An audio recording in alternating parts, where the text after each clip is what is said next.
Hello good morning everyone. आप सभी का आपके चैनल बायो साइंस पर स्वागत है। मैं हूँ वंदना मैम और आज हम जीव विज्ञान का एक ऐसा कोर यानी टॉपिक शुरू करने जा रहे हैं जो टीजीटी पीजीटी की बायोलॉजी 2026 के एग्ज़ाम में हर एक पॉइंट बहुत इम्पोर्टेंट होने वाला है, क्योंकि ये ओरिएंटेड है और ये एनसीईआरटी, बीएससी और एमएससी का निचोड़ नोट्स है। तो कहीं भी कोई भी पॉइंट आपको यहाँ स्किप नहीं दिखेगी, आप पीवाईक्यू से मिला लीजिएगा, क्योंकि जब भी आप इसे पढ़ोगे ना तो आपको रियलाइज़ हो जाएगा कि ये सबसे बेस्ट नोट्स है। ओके, तो चलिए अब हमारा टॉपिक स्टार्ट करते हैं। सेल डिवीज़न यानी कि सेल साइकिल। यहाँ पे हम सेल साइकिल का सबसे प्रथम पॉइंट्स पढ़ेंगे, जिसमें कोशिका चक्र वह अनुक्रमिक घटना यानी सीक्वेंशियल इवेंट का चक्र है जिसमें एक कोशिका अपने जीनोम का द्विगुणन यानी डुप्लीकेशन करती है, कोशिका की अन्य घटकों का संश्लेषण करती है, अंततः विभाजित होकर संतति कोशिका यानी डॉटर सेल का निर्माण करती है। जैसे कि देखो, जब जो सेल होती है वो एक अकेली कोशिका होती है, ठीक है।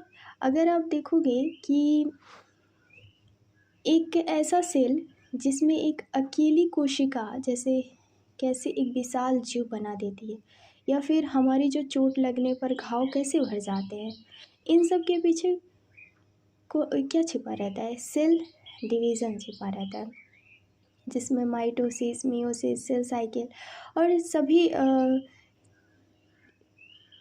चेक पॉइंट बिल्कुल आसान भाषा में हम ट्रिक से समझने वाले हैं, ठीक है। तो ये है हमारा पॉइंट्स सेल साइकिल। अब देखो फ्रेंड्स, हम इसके फेजेस के बारे में बात करें तो फेजेस हमारे क्या कह रहे हैं? कोशिका चक्र का फेजेस, एक मानक कोशिका यानी कि एक मानक यूकेरियोटिक कोशिका चक्र में जैसे मानव कोशिका जैसे लगभग 24 घंटे विभाजित होती रहती है, यानी 24 घंटे में विभाजित हो रही रहती है और मुख्य रूप से दो भागों में बांटा जाता है। तो इसमें दो मुख्य भागों में कौन सा है? तो इंटरफेसेस। आपको एग्जाम में देखने को पॉइंट मिला होगा पीवाईक्यू में, इंटरफेसेस। इंटरफेसेस वह प्रक्रिया है जिसमें चक्र का 95% से अधिक समय लेती है, यानी कि इंटरफेसेस कितना परसेंट लेती है? 95%। इसे विश्राम अवस्था यानी रेस्टिंग फेज भी कहा जाता है, लेकिन वास्तव में कोशिका इस दौरान अत्यधिक सक्रिय होती है और विभाजन के लिए तैयार होती है। सेकेंड है एम फेज, माइटोसिस फेजेस इसे कहते हैं। ये वास्तविक विभाजन की अवस्था है जो केवल 1 घंटे लगभग 5% समय लेती है। इसमें केंद्र विभाजन कैरियोकाइनेसिस और कोशिका द्रव्य विभाजन साइटोकाइनेसिस होता है। तो आपसे पूछा जाता है कि एम फेज में कौन से विभाजन होता है? तो कैरियोकाइनेसिस और साइटोकाइनेसिस दोनों भी एम फेज में विभाजन की प्रक्रिया होती है और ये 5% का होता है। नेक्स्ट पॉइंट है अंतरावस्था इंटरफेस का। देखो, इंटरफेसेस की बात की जा रही है, तो इंटरफेसेस यानी कि अंतरावस्था को 3 उपचरणों में विभाजित किया गया है। देखो कौन कौन से उपचरण हैं इसमें। पहला है हमारा, पहला पॉइंट है G1 फेजेस, यानी कि gap 1 pre DNA synthesis phases होता है।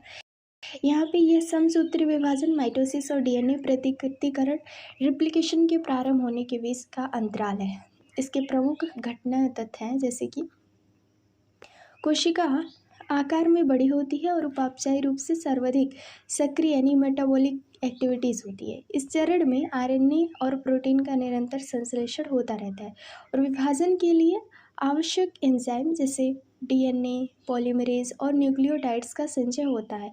अधिकांश कोशिकांग इस अवस्था में अपनी संख्या बढ़ाते हैं। सेकेंड फेज देखेंगे फ्रेंड्स, सेकेंड फेज हमारा एस फेज है जो सिंथेसिस फेजेस कहेंगे। इसकी प्रमुख क्या है? डीएनए प्रतिकृतिकरण यानी डीएनए रिप्लिकेशन। इस चरण में डीएनए का निर्माण द्विगुणन होता है ना। डीएनए की मात्रा, यदि कोशिका में डीएनए की प्रारंभिक मात्रा 2C थी तो ये वह बढ़कर 4C हो जाती है।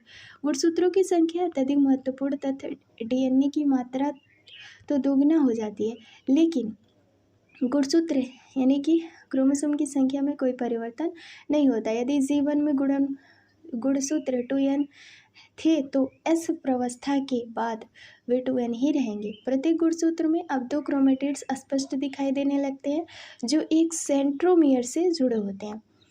सेंट्रियोल्स की बात करें तो इस सेंट्रियोल्स का द्विगुणन साइटोप्लाज्म में जो सेंट्रियोल्स का प्रतिकरण होता है वो एस फेज में होता है।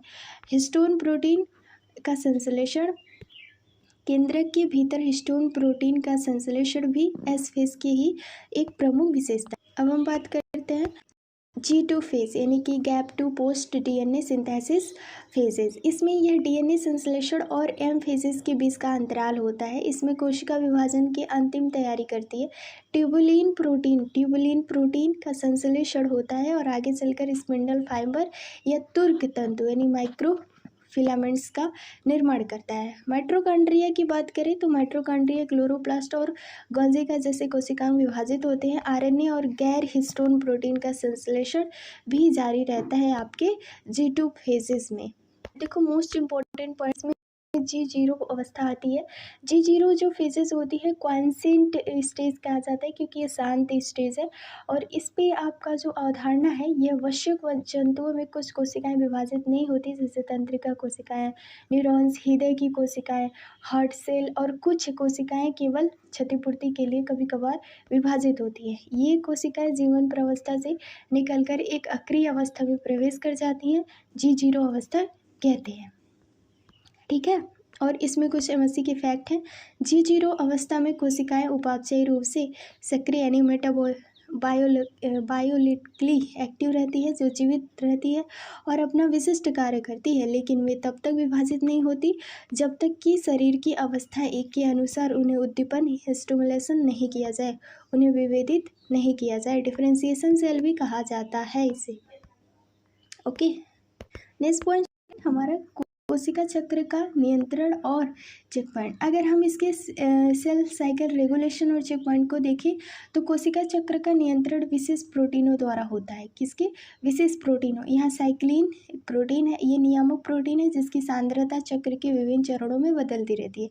CDK साइक्लिन डिपेंडेंट काइनेसिस, यह एंजाइम है जो साइक्लिन प्रोटीन के जुड़ने पर सक्रिय और अन्य प्रोटीन का फॉस्फोरिलेशन करती है। पे कुछ मुख्य पॉइंट दिए हुए हैं। अगर आप देखो ना तो यहाँ पे जो ये सुनिश्चित करती है कि पिछला चरण ठीक से पूरा हुआ है या नहीं, कोशिका चक्र की चुनौतियाँ की बात कर रहा है तो यहाँ पे G1 है, G1S check point, restriction point कहेंगे, यह सबसे मुख्य चेक पॉइंट है। यह कोशिका तय करती है कि विभाजित होना है, G0 में जाना है। इसके लिए साइक्लिक DCDK4 कॉम्प्लेक्स जिम्मेदार होता है। G2M यानी G2 M जो होता है वो चेक पॉइंट ये होता है कि यह सुनिश्चित करता है कि डीएनए का रिप्लिकेशन पूरी तरह से और बिना किसी त्रुटि के हुआ, और ये साइक्लिन BCDK1 कॉम्प्लेक्स कार्य करता है जिससे MPF यानी मैच्योरेशन प्रोमोटिंग फैक्टर भी कहते हैं। नेक्स्ट देखिए तो यहाँ पे M check point spindle assembly check point है। यह मध्य अवस्था मेटाफेज में होता है और ये सुनिश्चित करता है कि ये सभी स्पिंडल फाइबर जो है वो अपने सही स्थान पे गए या नहीं। नेक्स्ट पॉइंट कैंसर, यानी कि यहाँ पे हम कुछ TGT PGT के महत्वपूर्ण चेक पॉइंट्स हैं।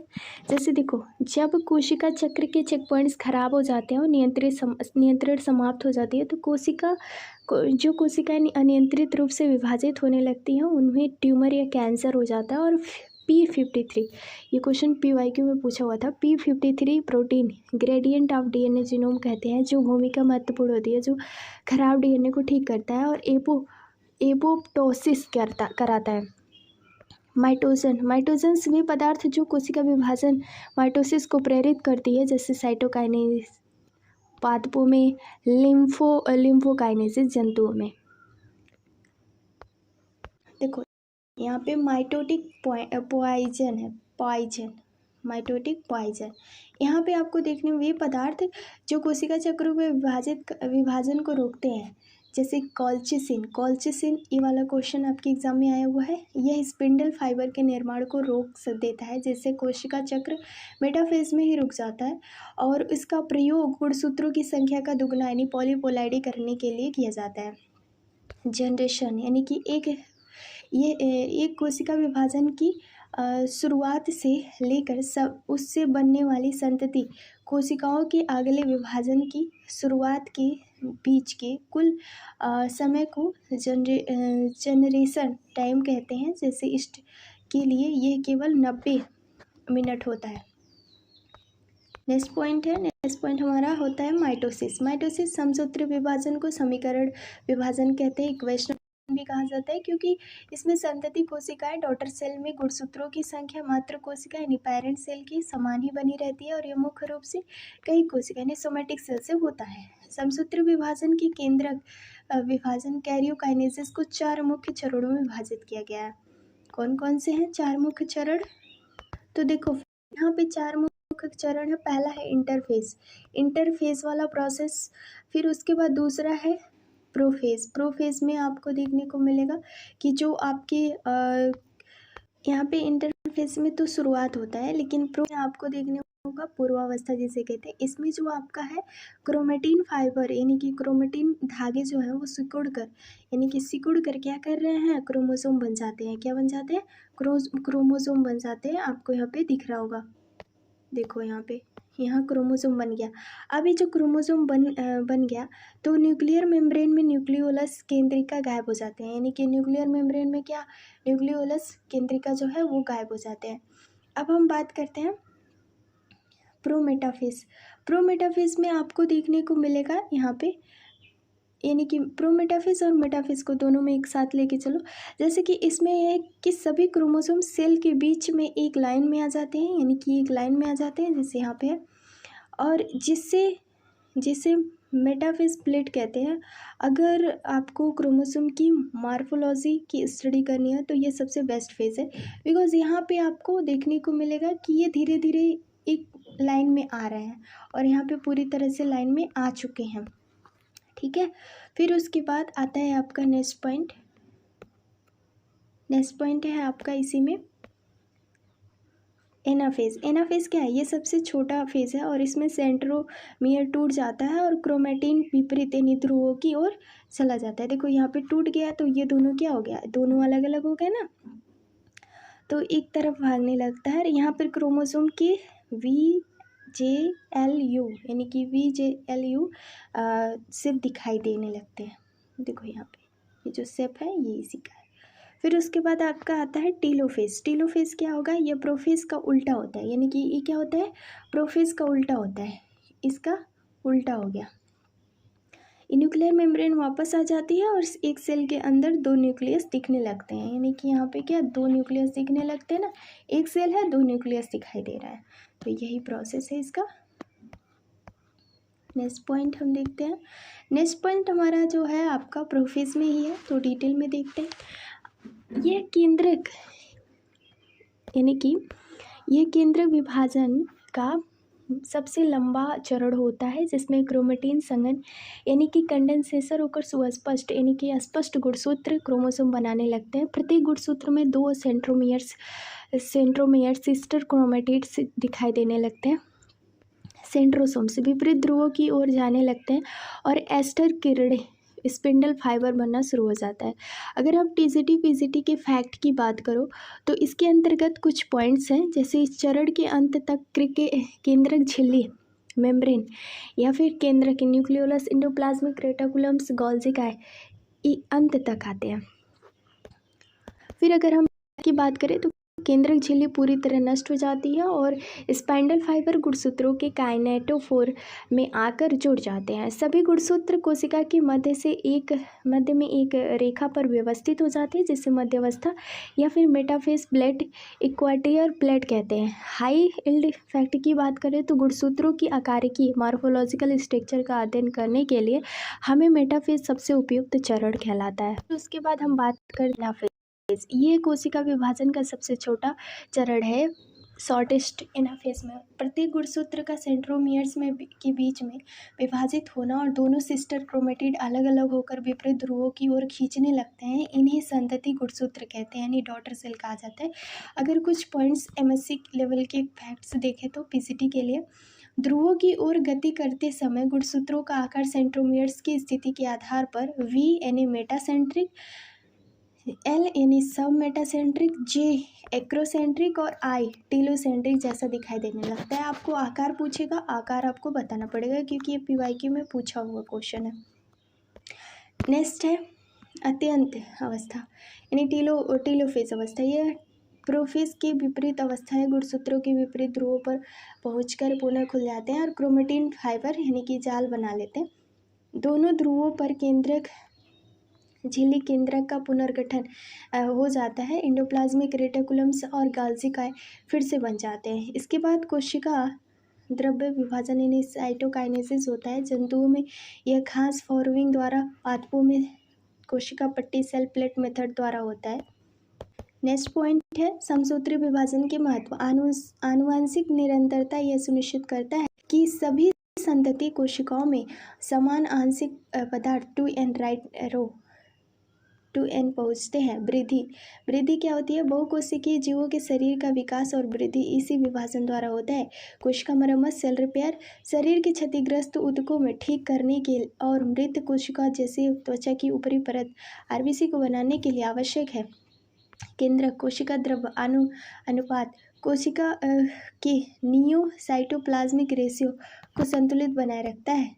अब हम बात करते हैं मियोसिस न्यूनकारी विभाजन, रिडक्शन कहते हैं इसको, रिडक्शनल डिवीजन, क्योंकि इसमें गुणसूत्रों की संख्या आधी हो जाती है 2n और ये केवल जनन कोशिका यानी जर्म सेल में गैमेट्स निर्माण का समय होता है। यह 2 चरणों में पूरा होता है, मियोसिस फर्स्ट और मियोसिस सेकेंड। तो मियोसिस फर्स्ट में क्या होता है? देखो इसमें कुछ अवस्थाएं हैं जो एग्जाम में बहुत ज़्यादा पूछी जाती हैं। इसमें पूछे जाते हैं कि एक लाइन से इसका सीक्वेंस बनाओ, ठीक है। तो ये देखो लेप्टोटीन में क्या होता है? क्रोमेटिन धागे जैसे लंबे गुणसूत्र दिखाई देने लगते हैं और जंतु कोशिकाओं में ये गुलदस्ते की तरह व्यवस्थित होते हैं और बुके स्टेज कहते हैं। जाइगोटीन ये समजात गुणसूत्र होमोलॉगस क्रोमोसोम का आपस में जोड़ बना किया जाता है। इस प्रक्रिया को सिनेप्सिस कहते हैं और इन जोड़ों को बाइवैलेट या टेट्राइड कहते हैं। इसके बीच एक प्रोटीन चरण बनती है जिसे सिनेप्टोनिमल कॉम्प्लेक्स कहते हैं। पैक्टिन यह सबसे महत्वपूर्ण उपावस्था है जहाँ यह गैर सिस्टर क्रोमेटिन के बीच आनुवंशिक पदार्थों का आदान प्रदान करता है। जीन विनिमय यानी क्रॉसिंग ओवर कहते हैं और यह रिकॉम्बिनेस एंजाइम द्वारा नियंत्रित होती है। डिप्लोटीन सिनेप्टोनिमल कॉम्प्लेक्स घुलने लगता है, समजात गुणसूत्र एक दूसरे से दूर हटने लगते हैं और जिन स्थानों पर क्रॉसिंग ओवर हुआ था वह अंग्रेजी के एक्स अक्षर जैसे संरचना बनते हैं, जैसे कियाजमाटा कहते हैं। तो कियाजमाटा डिप्लोटीन में होता है। पैकेटीन में क्या होता है? क्रॉसिंग ओवर और जाइगोटीन में सिनेप्सिस देखने को मिलता है। तो ये सारी चीज़ें इम्पोर्टेंट हमें याद रखनी है। फिर उसके बाद डाइकाइनेसिस कियाजमेटा का अंत होने लगता है जिसमें टर्मिनोलॉजी और केंद्रक झिल्ली पूरी तरह से अदृश्य हो जाता है। उसके बाद मेटाफेज फर्स्ट बाइवैलेट गुणसूत्र के मध्य रेखा पर 2 समांतर पट्टियों में सस्ते हैं। एनाफेज फर्स्ट सेंट्रोमियर्स विभाजित नहीं होता, केवल समजात गुणसूत्र अलग होकर विपरीत ध्रुव पर चले जाते हैं। टेलोफेज के कुछ इंपॉर्टेंट फैक्ट हैं। अब यहाँ पे देखो मियोसिस सेकेंड, ये बिल्कुल समसूत्र विभाजन के समान होता है। इसमें सेंट्रोमियर टूटते हैं और सिस्टर क्रोमेटिन अलग होकर 4 अगुणित कोशिकाएं बनाते हैं। तो ये आपका सिग्निफिकेंस है। गुणसूत्रों की अनिश्चितता, यह पीढ़ी दर पीढ़ी किसी प्रजाति के गुणसूत्रों की विशिष्ट संख्या जैसे मनुष्य में 46 स्थिर बनाए रखता है और यह न तो निषेचन बाद हर पीढ़ी में गुणसूत्र दुगने हो जाते हैं। विविधता वेरिएशन क्रॉसिंग ओवर और गुणसूत्रों के स्वतंत्र इंडिपेंडेंट एसॉर्बमेंट के कारण नए आनुवंशिक संयोजन बनते हैं जो जीवों में विभिन्नता जन्म देते हैं। इवोल्यूशन की बात करें तो अर्धसूत्री विभाजन में उत्पन्न विभिन्नताएं ही प्राकृतिक चयन और जैव विकास का मुख्य आधार हैं। कुछ मुख्य पॉइंट्स भी देखें तो यहाँ पे समसूत्री विभाजन में अर्धसूत्री विभाजन कोशिका समसूत्री लक्षण जो होते हैं, समसूत्री विभाजन, अर्धसूत्री विभाजन। कोशिका का प्रकार, कई कोशिका यानी सोमैटिक सेल्स और जर्म सेल। विभाजन की संख्या कैसी होती है, तो केवल एक बार विभाजन होता है, 2 क्रमिक विभाजन फर्स्ट और सेकेंड में होता है। संतति कोशिकाएं 2 गुणित कोशिकाएं बनती हैं, 4 गुणित अगुणित कोशिकाएं बनती हैं, अगुणित। प्रोफेज में छोटी और सरल होती है, लंबी होती है और 5 उप अवस्थाएं में बटी होती है।